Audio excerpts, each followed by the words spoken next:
Hi, you're listening to the Professional Speaks podcast with me, Craig McKellar, your host. As an ex-Big Four auditor for 6 years, I now run a specialist recruitment consultancy called McKellar Consulting. Throughout this podcast, I speak to senior leaders from the professional services community, past, present and future. These leaders work in accounting and finance, audit, tax, corporate finance, consulting, legal and investments. In the comfort of their own office, I will be posing questions to our guests to gain insights from them across a variety of topics, including balancing work and life, mental health and mindset, risk-taking, and effective leadership. These insights will help us learn, be inspired, grow, and ultimately succeed in what we want to achieve in our careers. Here's what's coming up on today's episode. Some leaders I speak to have, imposter syndrome. Yeah. Does that been something that you've had, or? It is, and I think I've had to learn to accept that it's something that just it doesn't go away. I've attended courses, read a lot about it, and it can be a positive, and it is a positive as long as you don't let it take over. So that inner niggle that says, I don't belong here, I don't fit in here, you need to be able to quieten that down to get on with what you're doing. In this episode, I'm joined by Carolyn Bowie, who is a legal partner specialising in immigration law for businesses and individuals here in Glasgow at BTO, which is a full-service legal practice in Scotland. Topics discussed include her different route to the legal world and partner, the importance of a confident mindset, and being an effective leader. For listeners and viewers that are watching this podcast, Carolyn, you are legal partner specialising in immigration law for businesses and individuals here in Glasgow at BTO, which is a full-service legal practice in Scotland. So thanks very much for coming on. Thank you for inviting me. No worries at all. I always like to start off with just finding out a bit more about the guests, so just asking a bit about, I guess your upbringing, your background, current day with family and things, anything you want to share around it. Around all those?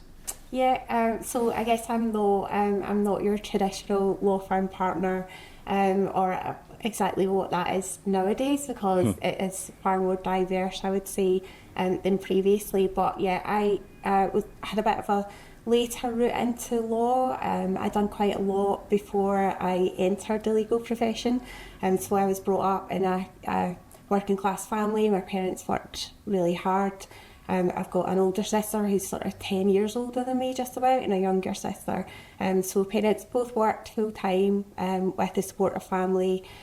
We always had sort of family holidays and the like, but absolutely not what you would consider a very a privilege in some ways, but not in the traditional sense where there were no private schools, nothing like that. But everyone worked very hard for what they had. I settled down quite young, had a family. My sons are 27 now, and I also worked full time until I separated from my son's dad. Till I had my sons. Then I worked part time. Then we separated, and then I worked full time again. So, at that point I had two sort of 5-year-old children. I was working full time. I didn't have a university degree until I went back to study. I worked full time, studied part time. My first degree was a business degree. So worked in various roles, but predominantly in intellectual property. So I spent a long time working in IP. I also got a paralegal certificate in patents and other in trademarks. Had a very encouraging boss who was sort of UK managing partner, and I went back and did a second degree. That was my law degree. It was mainly just for me to say that I could do it, but then was strongly encouraged to continue on the route that I'd started. So I completed my degree, did my diploma, and then I left IP and went back to the sort of lower rung on the ladder, and I took a training contract position at a national law firm. So that was a number of years ago now. I spent 8 years at that law firm, worked from trainee through the ranks to solicitor associate, principal associate, had been on the Leadership Academy, and had worked with another partner to build up an immigration practice there, which was done successfully. and then was invited to join BTO last year. So I've been here since last September. Great. So in a bit of a nutshell, that's the journey through the last 20 odd years. And what made you want to go into law? Did you know somebody or? Yeah, I was inspired. When my children were very young and I was working part-time, I worked in a criminal law firm, providing support as, a legal secretary, doing a lot of varied roles. And then when I got divorced from my son's father, my divorce lawyer was very inspirational. There's a story behind that. So she dealt with my divorce, I think, probably about circa 2005.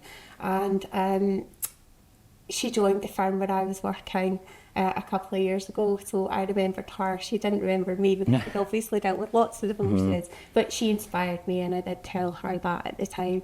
So just touching on various... I guess you've got people that you look at and think they do a great job. I would like to do that. And then there was also an element of, can I do it? And proving to myself that I could actually do it. And so, inspired by a lot of people and a bit of grit, I would say. Yeah, no, good. And I mentioned at the start that you're specialising in immigration law. So, for those listening, watching this that don't know much about that, what does that entail? So my practice deals with across business, sort of corporate immigration, and also private immigration for people, individuals and families. Most of what I do involves global business mobility. So if an employer has specific jobs that are in shortage, or if they've got skill sets, they need people to fill positions. If they can't get the talent they need from within the UK, they will often look to migrant workers to bring them in. They need a sponsor licence from the Home Office to do that. They then need to sponsor the migrant workers. They have to apply for visas, and then the sponsor licence has to be managed. So that's a lot of what I do. And then there's also things like applying for different visas, compliance with anti-illegal working legislation, carrying out mock compliance audits, and then personal immigration, sort of applying for spouse and partner visas, and all the sort of advice that sits around that. Yeah, okay, that's really interesting. Something I come across in my job sometimes is the need for specialist people. They're not in the local market for whatever reason, and then some firms have to sponsor individuals coming from overseas on skilled visas, so see a lot of that. You mentioned that you just joined BTO last year, which is a Scottish independent firm. You worked for a UK national firm before that for many years. What kind of sparked that move? Why did you make that move after 8 years there?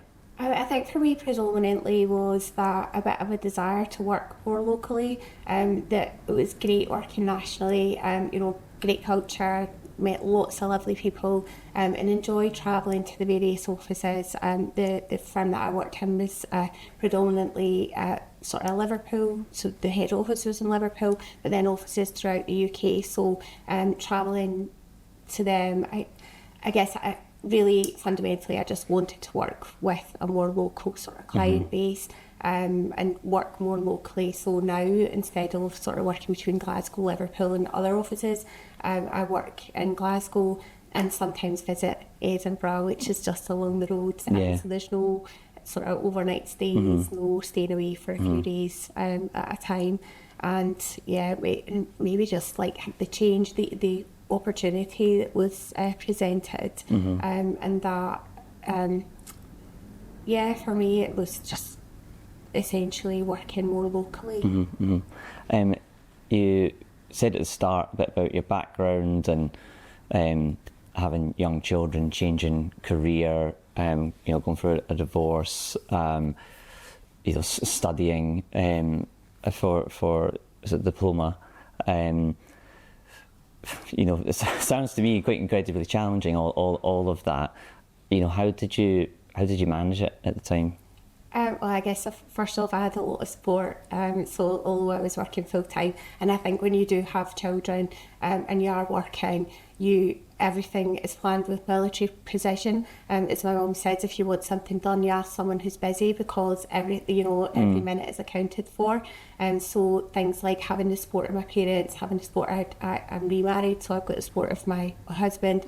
I had the support of the children's school, things like out of school care, breakfast clubs, all of those things that you, as a parent, whether you're on your own or whether you're part of a couple, you rely on those resources to be able to do what you're doing.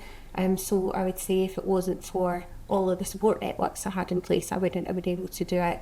But I suppose likewise there is a bit of determination there. You need to really want to do something to be able to do it. But I think if you do have a dream, or you aspire for something and you really do want it, then you find ways to make it happen. Yeah, I mean, I cannot imagine. I've got 2 young children, as you know, and I can't imagine studying late into the night with everything that entails having young children. So, it must have been a lot of work at the time.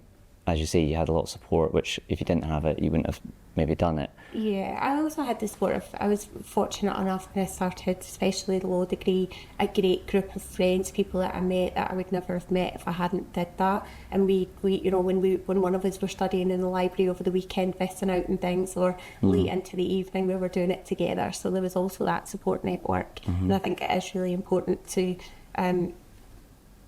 use and appreciate the support of the people that are around about you.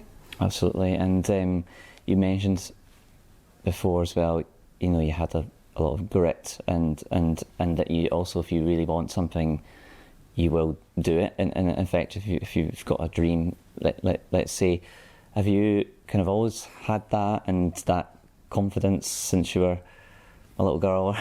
I would say no. I would say as a child I was probably more on the kind of shy end of the spectrum rather than overly confident, more confident in smaller groups, but I would say probably pretty determined.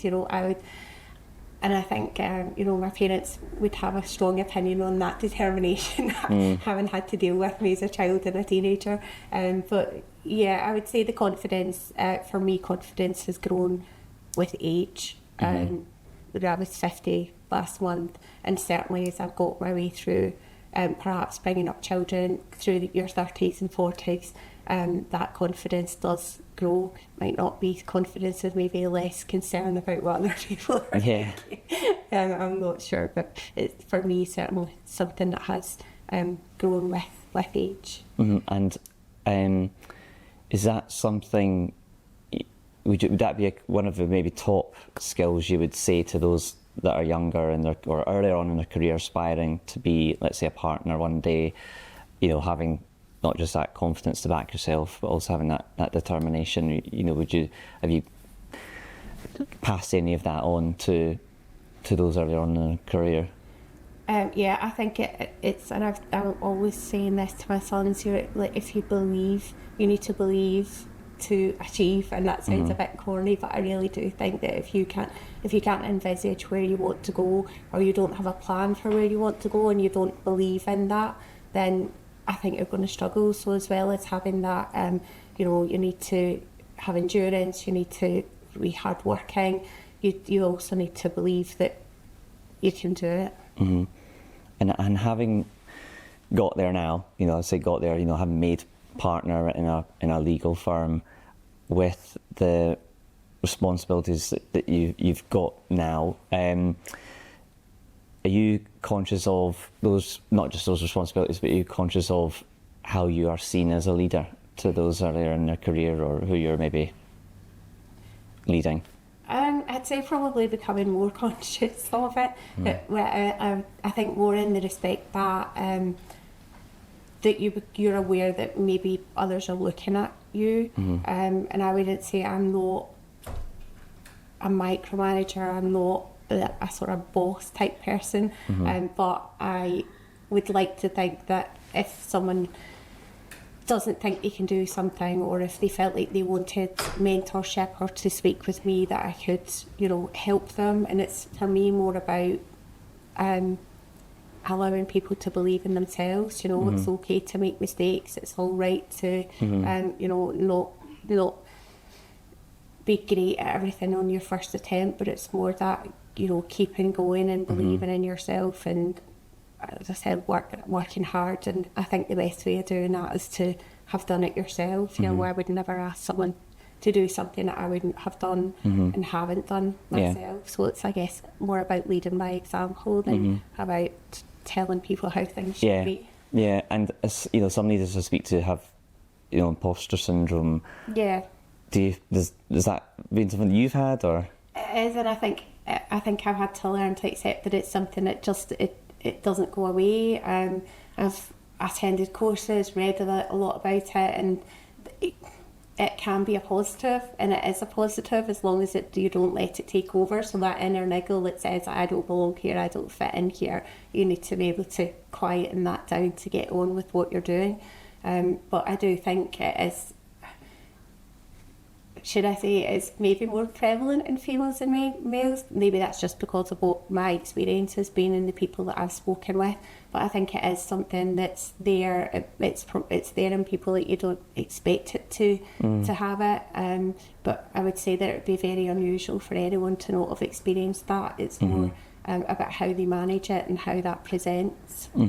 Yeah, I think it can be surprising for people earlier on in the career to hear that maybe a partner's got that, but it is something that I hear a lot. And also, I think what is new to some people is learning that when you are a partner, you're kind of still asking questions of people and learning from others, i.e. more senior partners. Yeah. Is that something that I guess you've got here? Yeah, absolutely. And I'm very fortunate with the people that I work with, especially, you know, at BTO, just going back to, you know, why did I change positions? And predominantly that was the conversations that I had with partners at BTO, the how innovative, forward-thinking, sort of modern this law firm is, and the people that I spoke with were very warm, they were very welcoming, and I would say as well very sincere and authentic, because, you know, I didn't just speak with one firm, and I was happy and where I was, so I wasn't just going to leave for the sake of leaving. It was very much about, you know, how impressed I was by this firm. And when I speak with other leaders, you know, I'm always surprised by, you know, if someone discloses to me after doing a phenomenal talk or presentation how nervous they felt about it, or, you know, how they have self-doubts and niggles. Maybe not to the extent of imposter syndrome, maybe yes, but I never cease to be surprised by people that I'm blown away by, that you know, you learn that they're human too, and they have their own doubts. It's about managing that and how it shows up. Yeah, I think all that is really helpful for people to hear, and even those that aren't too early in their career, but maybe partner, that step next to partner is coming pretty soon. Am I right in thinking that when you came to this role as well, you were tasked with building a lot of new clients in the immigration space? Yeah, so BTO is a full service Scottish commercial and sort of private law firm. They have a lot of clients and they have a lot of specialists, you know, that are experts in the field. But they didn't have, last year, they didn't have an immigration practice. So it was something that they wanted to explore, and it was a practice area that they wanted to develop. So I came in and have started the immigration practice, you know, from the beginning. It wasn't a legal service that was offered at BTO previously. So since September last year, I've been building up that practice, and that's my task, is to build it up, obviously make it profitable, but also offer that service to current clients and new clients. So a lot of what I'm doing and have been doing since I started is getting to know the clients that the firm already has, seeing how we can help them, and then, you know, getting out, networking, meeting new people across Glasgow and Edinburgh to find out how we can help them, not just at immigration practice at BTO, but as a full service law firm who can help them across the board, essentially as a sort of legal one-stop shop. Which, you know, you'll know yourself if you're buying services. It's better to have them all under the one roof. It's spread about. So I guess that's the concept of having a full service firm, that when you've got clients, if you've got legal needs, you can assist with them, whatever they are. Yeah. No, I mean, a couple of things. One, for a while there's been a need, and I think there'll just always continue to be a need for sponsoring skilled people to help businesses thrive and navigate their way through challenges. And secondly, a lot of what I work on is roles where someone has to come in and build something from scratch, leveraging what the firm has already with relationships, and then alongside that going out and forming new relationships. So and I'm always impressed with individuals who go into those roles, because a lot of people say that sounds interesting, but then when the rubber hits the road, they go, I'd rather just stay where I am for that comfort, and not go somewhere where there's maybe a lot of pressure and there's lots of targets. But it sounds like, does that maybe align with just your personality and what you like to do in work in terms of forming relationships and the like? And loving a challenge. Yeah, and loving a challenge. Yeah. Maybe it is about that, building something and leaving, being able to bring in other solicitors to work with them, train them, and expand that offering. So yeah, it is a bit of a challenge, but it keeps things interesting. Yeah. And I think for me as well, getting out, being on my own, walking into a busy room, networking, it's not essentially my comfort zone, but it's one of those things, the more you do it, the more enjoyable it becomes, and the less daunting it becomes. And I think that's true for a lot of things that I've done. It's a bit of that feel the fear and do it anyway. You think, I don't want to do this, I'm not sure how I'm going to do this, but you just put one foot in front of the other and you do it. Yeah, that's one thing that's definitely surprised me over the years, and doing the podcast, speaking to senior leaders, whether it's accounting or law or in finance, who say, you know what, actually going into a room where there's people that I don't know is actually a bit daunting for me. I think maybe there are only a few individuals who that's probably me, right up my street type of thing. Yeah, quite like doing that.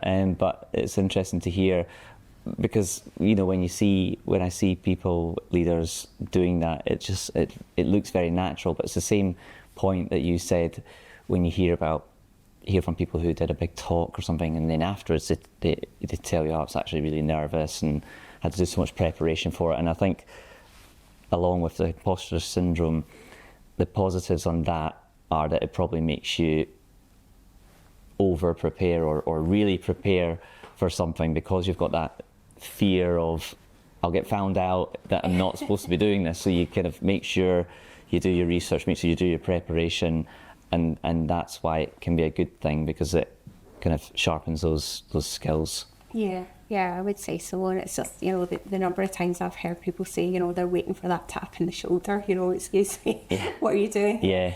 But that is a common theme, it's so well spoken about, it's written about, that, obviously there are a lot of people that experience those same feelings, and it is about learning your way of dealing with them. Your way of dealing with that might be different from mine. For me, it's very much the more you do something, the less worried about it you become. But for anyone who's sort of starting out or developing through, promotions, whatever their job is, it's about finding your own coping mechanisms. That could be sort of mindfulness, it could be meditation, it could be getting out there and speaking in front of lots of people just to get over that fear. But I think it's important to do what works for you. That makes a lot of sense. And be yourself, because I actually heard Oprah Winfrey speak on this the other day. You can copy people, you're never going to be the best copy of someone. The best person you can be is to be yourself. So I think that's really important. Don't hide yourself under a rock, just be who you are. Yeah, absolutely. No, I would definitely encourage that. As a leader as well, for other leaders maybe listening to this, they get insights from others about how they lead, and manage teams, or it might be something else that comes under your remit. How do you effectively lead, having come into the partner role? So I'm not managing a team at the moment, so Okay. but there are obviously people around. I think just going back to being yourself, always being polite and courteous regardless of who it is you're speaking with or working with, and again sort of leading by example. Not expecting other people to do things that you wouldn't do yourself or haven't done yourself, and trying to get the best out of the people that are around about you. For me, when I am working with other solicitors and they're learning, it's very much a case of letting them make their own mistakes and then talking it through, rather than telling people exactly what they should be doing and how it should be done. There will be certain elements of the role that have to be done in a certain way because it's either legally right or wrong, for example. But in terms of style or how people do things, just going back to that, how someone else does it might be different to how I do it, and it doesn't mean it's wrong. So I think it's important to foster an individual as the individual they are, and not as a carbon copy or someone that you would want them to be. If that makes sense. Yeah, no, it does, and yeah, I think you're right. Being a leader is not only managing people, but it's how you are within the firm and your peers and other departments, and again going out to market with clients of the firm, potential new clients, and how you're representing BTO as well. No, that's all really, really interesting. And just as we're wrapping up the episode, I'm quite goal orientated myself, so I always like to ask the guests about the next 12 months and whether you have any personal goals or professional goals, and if you don't, that's okay. Yeah. Well, obviously in terms of professional goals, it's to build this practice at BTO. Obviously I want it to be a success, BTO wants it to be a success, and hopefully recruit and build something that's really good here in terms of the immigration offering, but also in terms of collaborating and working with the other teams at BTO. So for me, I'm 6 months down the line now, and hopefully the next 6 months is continued success and recruitment. And my personal life, I would just be happy to clear out, personally for me, clear out the garage, clear out the attic, clear out the spare bedroom, and I think I would feel a lot better. And so not much in terms of personal spring cleaning. Yeah, spring cleaning, it's probably going to take quite a long time. I'm going to be a grandparent in the next 6 or 7 weeks or so, wow, obviously aspirations to be good at that job because it's a new one. But I'd say that probably the professional aspirations are a bit more honed than the personal ones. There's a lot going on, personally and professionally. Great, well thanks very much for sharing that, and for coming on to the podcast. Really interesting, so thanks for your time. Thank you. Thank you for listening to the Professional Speaks podcast. Remember, you can watch the episode recording on our YouTube channel, and if you can, please do subscribe and share with all of your friends. The more people who listen to this, the more guests we can have, so that you can learn, be inspired, grow, and ultimately succeed in what you want to achieve in your career. Please also visit our website at www.mckellarconsulting.co.uk and feel free to contact me if you have any feedback on this episode or would like to chat about your career. I'd love to hear from you. This podcast was produced by Springwood Studio Productions.